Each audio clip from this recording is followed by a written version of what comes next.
If you're like me, you can probably think of many reasons why we eat food, a major one being for energy. But how does the body actually get energy from food, and what are the different factors that influence this process? I hope to shed some light on the answers to these questions today as we take a little bit of a look into nutrition, energy and metabolism. So it's always good to start by defining concepts, and energy can be defined as the capacity to do work.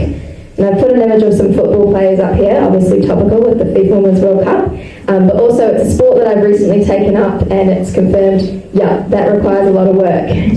So we often think about work as being the mechanical sort of movement side of things, like moving our muscles, sprinting, kicking the ball, but it also is mental work. So that's listening to the voice of your coach, trying to anticipate your opponent's next move. And it also involves the work that goes on within our body that sometimes we're not actually aware of. So things like our nerves, the conduction of our nerves, and circulating blood around the body, and maintaining our core body temperature. Energy within food and drinks is locked into chemical bonds, and then it's released in the body through a process called metabolism. And metabolism is basically a collective term for all of the processes going on in your body to maintain life. And two of these are digestion and absorption. So we're going to take a little look into this lady on the left. I just had to convert that in my head because you guys are facing that way. The left, so this is Sarah and this is her sandwich. So it's got some bread and some meat, might be salmon or ham, I can't really tell, and some lettuce. Either way, it looks like a pretty balanced meal. On the right there, we have Sarah's digestive system. So you guys all have one as well. And a fun fact about the digestive system, if you uncoiled and lengthened out the whole thing, it's actually about 3 times your height. So it's about 5.5 meters for the average person, a little bit shorter if you're on the shorter side like me.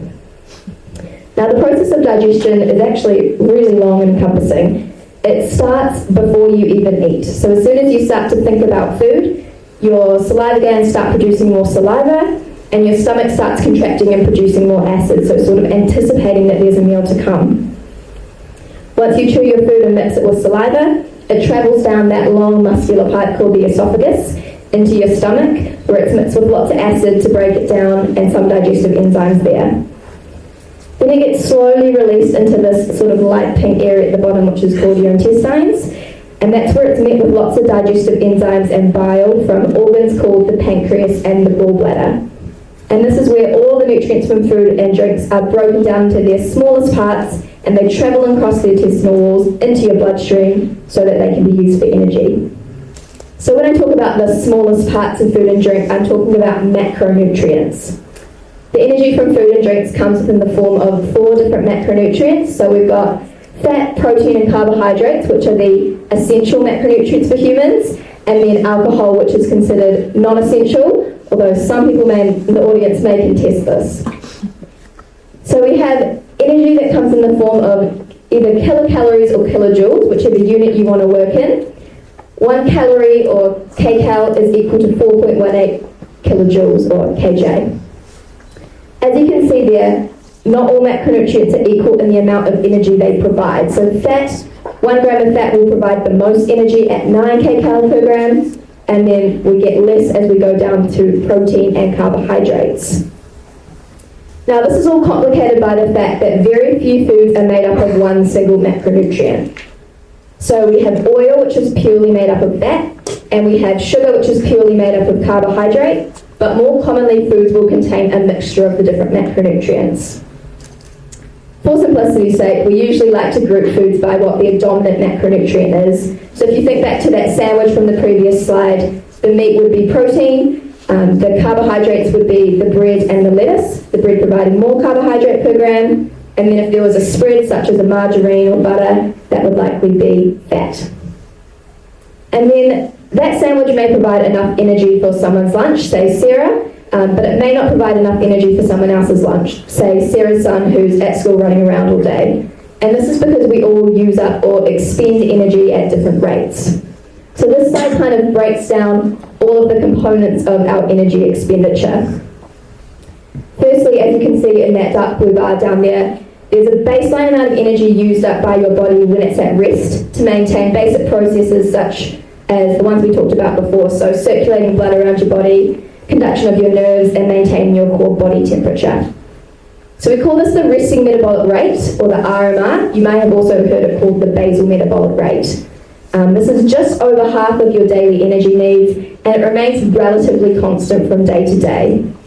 About a fifth of it is actually used up by your brain, and the rest of it is by other parts of your body. So that's why it can be justified that you might need an extra snack or two when you're studying really hard. Next we have thermogenesis, so diet-induced thermogenesis, and this is the energy cost associated with digesting and absorbing food. So obtaining energy actually requires a little bit of energy from your body as well. So this tends to raise our resting metabolic rate by about 10% over the course of a day. It rises most directly after a meal and then sort of tapers back off. Then the last 35% or so up there is related to physical activity demands. So NEAT refers to non-exercise activity thermogenesis. And this is all the tasks that you might not necessarily think of as exercise, but they do actually use up energy. So it's things like unpacking the dishwasher, taking the rubbish out, taking a shower, even fidgeting can contribute to this. Then we have exercise. So this is the most variable component of energy expenditure. In someone who's very sedentary or not moving around much, it can be 100 calories a day. In an athlete who's doing a lot of physical work, it can be as much as 3,000 calories per day. So there's a really huge variation in the amount of exercise that contributes to our daily energy expenditure. There's also lots of factors that influence energy expenditure from person to person. Firstly, we have body composition. So fat-free mass refers to all of your body parts that do not contain fat. This is things like your organs, your connective tissue, and your muscle. So athletes, I'm going to talk about athletes a lot today, people with greater muscular development, so they have more fat-free mass relative to their fat mass, they will tend to have resting metabolic rates about 5% higher than non-athletic individuals. And this also helps to explain why males, who tend to have more muscle compared to females of the same weight and height, will also tend to have higher resting metabolic rates, which I know can be a bit unfair for us females. Then we also have the influence of body size. So if you think about a larger person, they've got more tissue, more metabolically active tissue, they will also have a higher resting metabolic rate. Resting metabolic rate is also highest during periods of rapid growth and development, such as when we're building new tissue. So infants in their first and second years of life have really high resting metabolic rates, also later during puberty when we have those rapid growth spurts. And when we think back to infants, they can accumulate 12 to 15% of the energy that they consume in the form of food and drinks as new tissue. And that reduces to about 1% by adulthood, so quite a big difference there. Back to aging, it also tends to decline as we get older, our resting metabolic rate, because as we get older, our muscle mass tends to decline. Then we also have the influence of the external environment. So people living in really hot tropical climates will have resting metabolic rates usually 5 to 20% higher than those in temperate areas such as us here in New Zealand. And this is just related to the metabolic cost of having to cool the body down. And then we can't underestimate the effect of genetics. So there's always a big influence of genetics in science, and it's up to 40% of the variation of resting metabolic rate, which can be explained by inherited characteristics. So it really can be luck of the draw. And then the last factor I want to touch on here is the hormonal influence of stress. So short-term stresses and long-term stresses tend to have opposite impacts on our metabolism. If you picture a short-term stressful situation, like stepping in front of a car when you weren't really watching the road, this can really quickly ramp up our metabolism through something called the hypothalamic pituitary adrenal axis. And this is because of the hormone adrenaline, which allows us to quickly break down energy stores with the intention of getting out of that dangerous situation as quickly as possible. After this, our resting metabolic rate will drop back down to normal. On the other hand, long-term stresses such as work troubles or family troubles, which tend to play on our body and our brain for a long time, these will increase the hormone cortisol, which is our long-term stress hormone, and this actually down-regulates our metabolism over time. It makes it less efficient, and it makes our body less sensitive to insulin, which is a hormone that's really important for breaking down food and controlling our blood sugar levels. So based on all these factors that can really play into what our energy expenditure is, if we want to get an accurate reading of someone's metabolic rate, we do have to actually measure it. There's two methods I'm going to talk about here for how we measure someone's resting metabolic rate, and they both have their benefits and downfalls. So firstly, direct calorimetry. So this method is based on someone coming into a room called a whole room calorimeter, and what happens is the temperature of water inside that chamber is measured as energy is let off from someone's body as heat. So this is a really expensive piece of equipment. There's not many available in the world, and it does have some downfalls.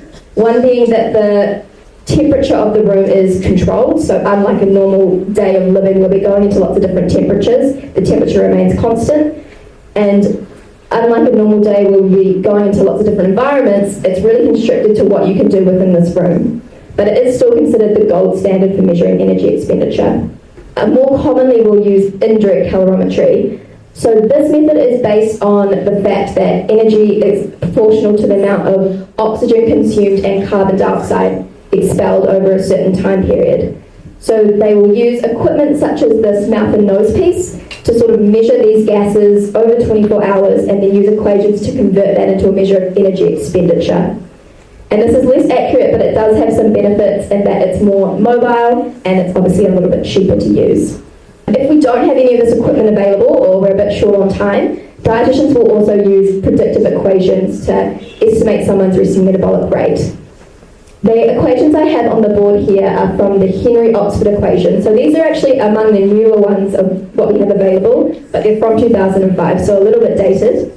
And what they do is they measure the resting metabolic rate of a sample of people. So this is just over 10,000 men and women from both developed and developing countries. And then they sort of collate all that data into these equations we see here. So if you know someone's biological age, age and weight, you can plug the weight into the W there, and that's the first step for estimating resting metabolic rate. Next, you need to estimate their physical activity level, or PAL. So this will be worked out based on the amount of movement that someone engages in over a 24-hour period. So not just whether they go to the gym for 1 hour, but also what they're doing with the other sort of 14 or so hours that they're awake.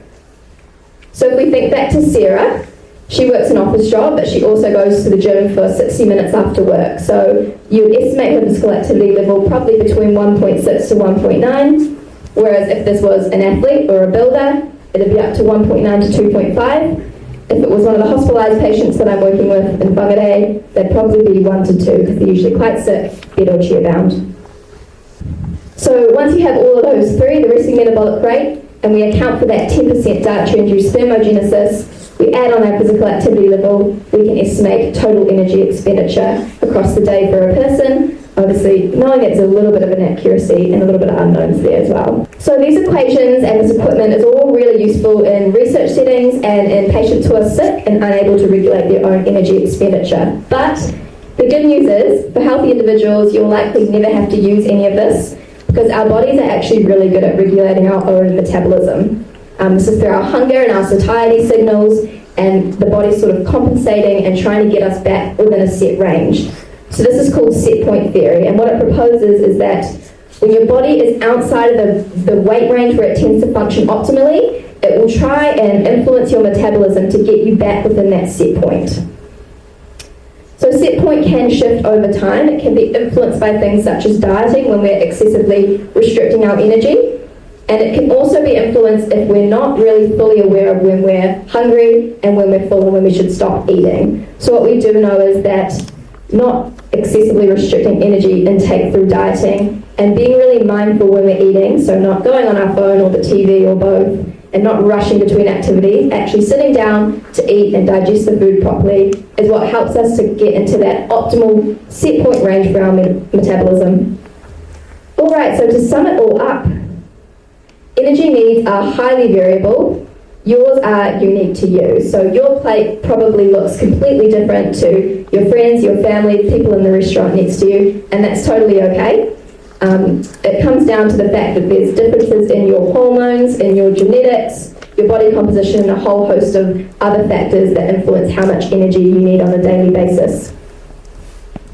In addition to that, not all foods are equal in the amount of energy they provide. So as we know, foods that are higher in fat will provide us with more energy. And same with alcohol. Carbs and protein will give us a little bit less energy. And even our bodies are different in the way that they utilize these nutrients. So lots of differences in the amount of energy provided by different meals for different people.